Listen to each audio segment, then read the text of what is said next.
45 வயசுக்கு அப்புறம் உங்க மன அமைதியை பாதுகாக்க இதோ 7 விஷயங்கள். 1. சில விஷயங்களை அப்படியே விட்டுடுங்க. எல்லா சண்டைக்கும் உங்க சக்தியை செலவழிக்காதீங்க. ஈகோவை விட மன அமைதி தான் பெருசு. 2. உங்க ஆரோக்கியத்தை பத்திரமா பாத்துக்கோங்க. இன்னைக்கு நீங்க பண்ற சின்ன சின்ன நல்ல பழக்கங்கள் பின்னாடி வர்ற பெரிய வருத்தங்கள்ல இருந்து நம்ம காப்பாத்தும். 3.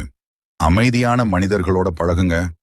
சரியான நட்பு இரைச்சலா இல்லாம ஒரு ஓய்வு மாதிரி இருக்கணும்.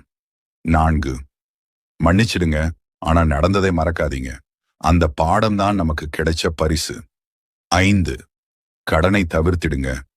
உண்மையான சுதந்திரம்ங்கிறது பொருட்களை வாங்குறதுல இல்ல, உங்க நேரத்தை நீங்களே வச்சுக்கிறதுல தான் இருக்கு. 6. எப்பவும் ஆர்வமா இருங்க. புதுசா கத்துக்கிற மனசுக்கு வயசே ஆகாது. 7. சாதாரண விஷயங்களை ரசிங்க. நாம கவனிக்க தவறிய அற்புதங்கள் தான் இந்த சாதாரண நாட்கள்.